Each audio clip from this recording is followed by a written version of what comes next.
Hi, this is Bart from Team Sail Wars, and I get asked this question all the time. How can I make a low-cost mark for my club?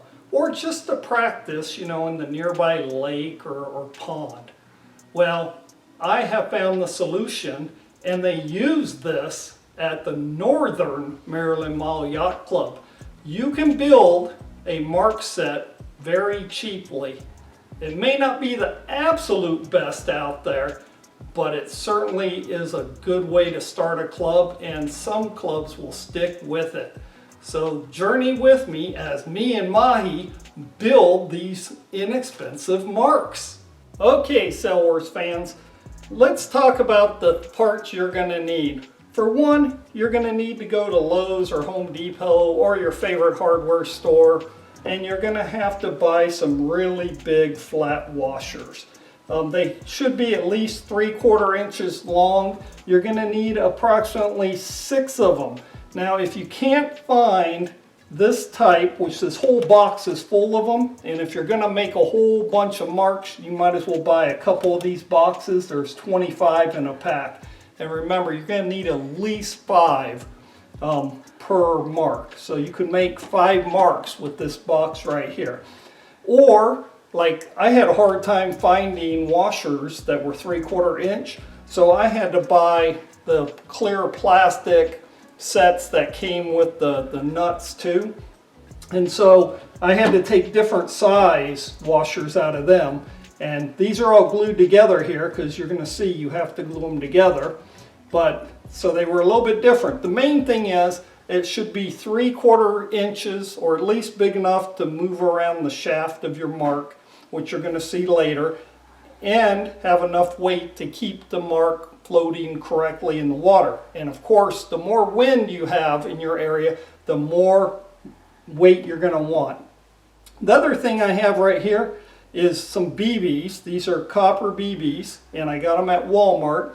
But you don't have to have these. You can pretty much stick anything up in the rod that you have. I have stuck nails up in there, just anything to get weight.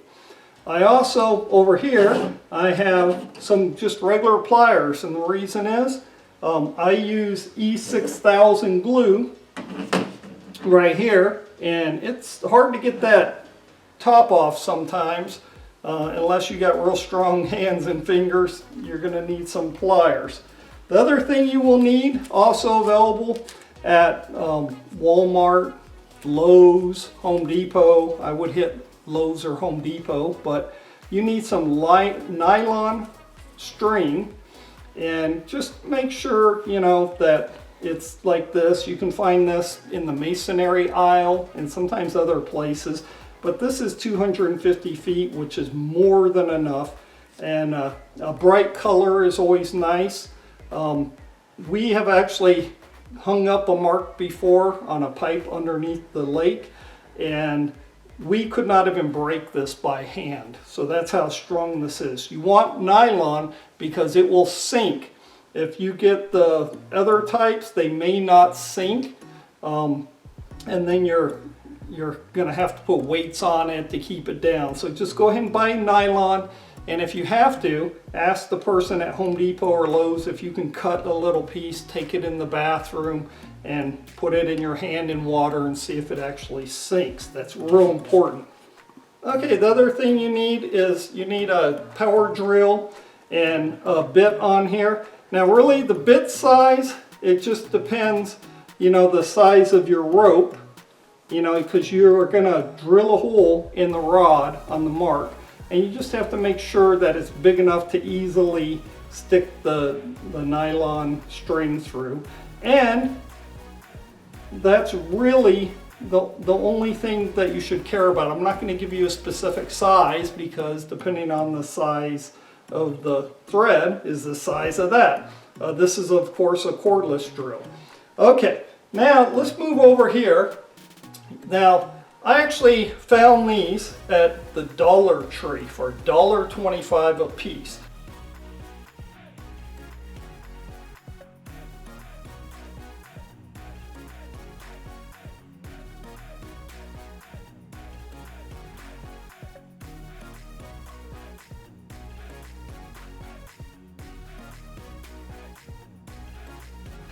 And you can see they even have blue in color. I've made all different types. You can use the blue ones for like the start finish marks if you want, because they're kind of like a light blue.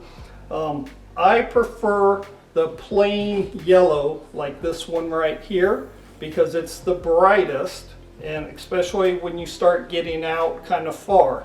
Now, as you can tell, these marks aren't huge. Like sometimes you see the ones that look like beach balls that some of the like bigger clubs use.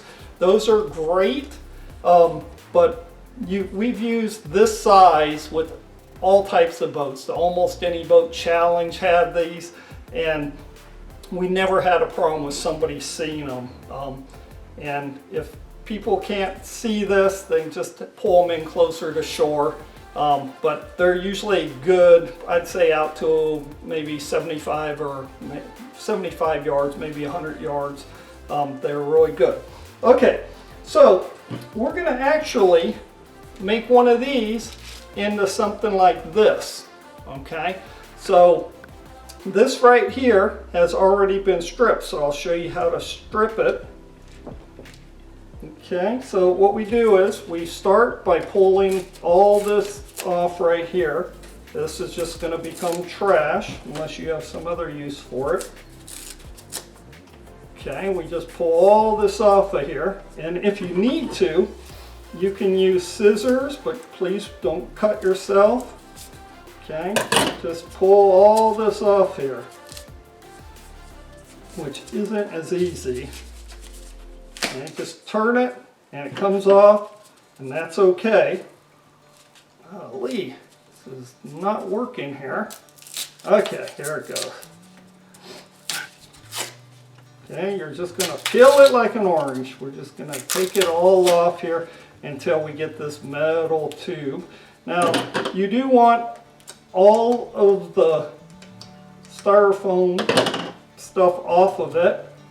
Where it goes into the actual mark doesn't matter, because we're not going to worry about that. Now, the reason you want this shaft here clean is because eventually you're going to have your washers here are going to be right here, and they have to be able to easily slide down once you throw it in the water. Okay, so by the way, I already took 6 of these washers and I glued them together. Okay, so this is the better way of doing it. And remember, when you glue, this glue's still wet. They will try to slide around, so every so often come back and check on it, because the easier it is for this to slide down, right, the better it's going to set on the floor of the lake. So make sure that stays nice and straight, and of course put a paper towel underneath anything you're going to glue. Okay, so once we have the rod all cleaned up, we need to go ahead and put it into the mark itself. Okay, so what I always do is I take a little piece of the foam and cut it. Okay, and let's put it on the end and stick it on in there. Okay, now I'm going to use some scissors. I'm just going to push it, and if you notice, I have a little rim there, okay, because I'm going to fill that with glue, because you want this area super strong, because when you go to throw it in, you don't want it to become separated. So we're just going to take that. I've already opened this E6000, so I don't need to use the pliers. But we're going to take this and we're going to put it all around here. Be very liberal with the glue, because we, like I said, we do not want this to come apart when we're throwing it. I haven't seen it happen yet, but I have seen some of my early designs come loose, and I then put a lot of glue on them. Okay, so we just go like that. You can even drip some down inside if you want, doesn't matter. Okay, we just want it to go down in there. Okay, and then put the cap back on. Now, when we leave this to dry, it's very important that you keep it in an upright position because it will leak out everywhere. Okay, so I'm going to move this one, and we're going to go ahead and put this one in an upright position. Maybe it'll sit there, maybe not. So let's try this. Alright. Okay, pretty close, upright there, perfect. Okay, so then after the glue dries, you can see this one had a little bit more of this material inside. Okay, but it's nice and glued, it's really strong, okay? And then what I did is I drilled a hole up here at the top, right here, that went all the way through. Okay. Now on this particular one, what I did, I would suggest not putting the bolt at the end before you fill it with the stuff. And remember how I said you can stick nails down in here or anything, but I put those little copper BB things in here. But then we drill a hole up here because that's where you're going to slide this through so that you can, you know, anchor it to the bottom. Okay, and after we tie that, then we can stick a bolt in the end now and glue it in place. Now, something very important about the bolt you pick right here. Make sure that it doesn't go wider than this rod right here. Because if it does, when your weight tries to slide down, it will get stuck on that. We don't want that to happen.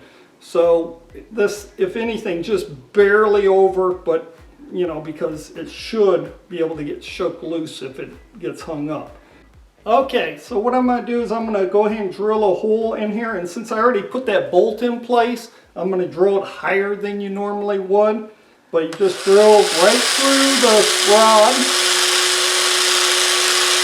And be very careful not to drill into your fingers or hands. And you go all the way through like I just did. Okay, and so we have the hole right through. Okay, so now we're going to go, and for the purpose of this, since the one I just glued's not done, we're going to go ahead and slide the weight I already pre-did. And remember, like I said, this one has different size washers on here.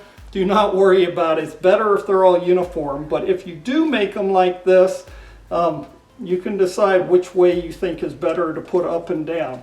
But they should slide like this. Make sure, you know, during the process of drilling, you didn't make any part that's too tough, like I might have done, but because initially I tried to drill lower where that bolt is and it didn't want to work. Okay, but the whole idea is you're going to have the line tied at the bottom here like this, and then you unwind a bunch of the thread, and then you're, you know, say 50 feet, however far you're going to try to throw it.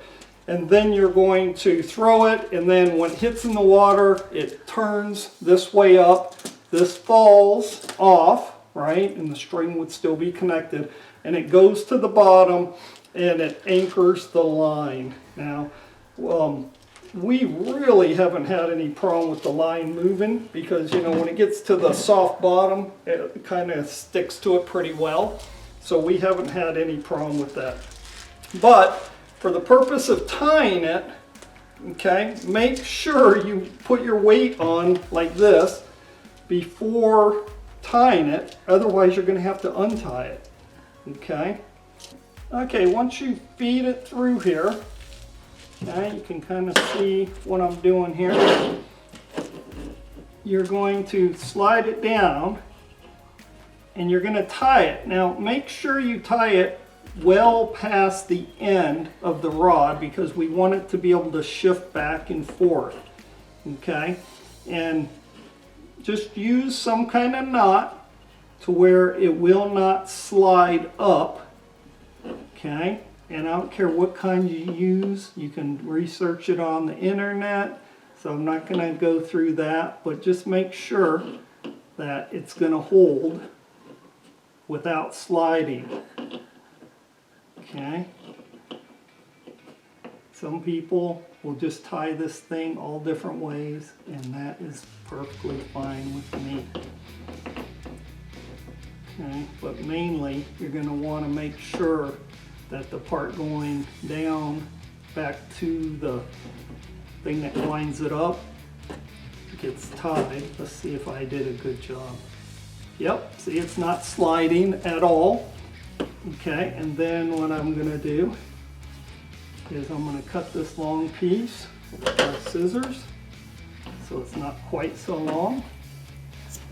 Okay, and remember what I said, you want this piece to be able to go over like this, you see? So that's how you do that, okay? And then, like I said, when you're ready to throw it in the water, you play out however far you want to throw it. Some people use bait boats to get it out there. Then you just slide this up there, hold it right here, and then we'll give you a demonstration of how to throw it in. Okay, let's go out to the lake. However you want. I go that way. Seems to be easier.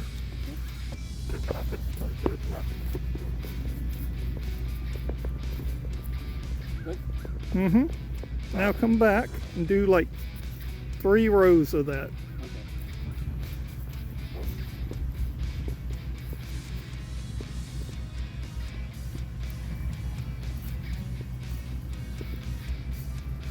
You having fun? Yeah. I might be pretty good at this. You probably will be. Okay, now you hold that in your right hand, I guess, and then you're going to pick up the other part and chuck it. Okay.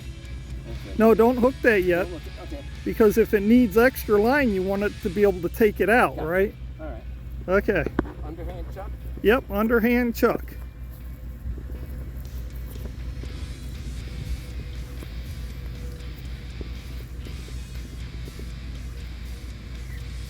Yeah, that's smart.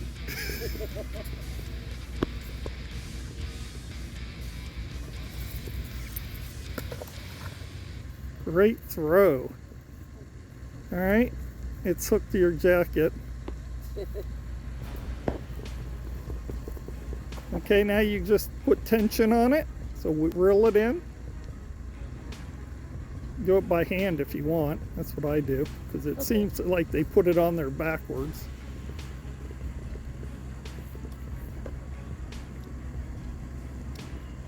Just until it gets some tension, and you can tell that it's not pulling it in, and then you just set it down right there. Okay, beautiful. Please subscribe and hit like for more videos. Sail Wars thanks you for liking, subscribing, and sharing with your friends and family. Attention all club webmasters, Sail Wars needs your support. Please make it easy for your club members by putting a link to our homepage on your club's website. Thank you from Sail Wars team. And we have a YouTube homepage. When you go there, you'll find playlist. You can click on this link and it shows you all the videos, over 300. And of course, you can subscribe from that YouTube homepage. And check out the best of Sail Wars. Sail Wars is supported by you and our volunteers. Thank you. We are all about increasing participation in our sport. Also, please join a great club like the Northern Maryland Model Yacht Club. And of course, do more than what is expected in that club.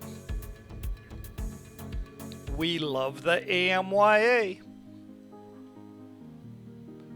Did you know that Sell Wars is the most watched and respected RC selling information site? A big thank you to our supporters.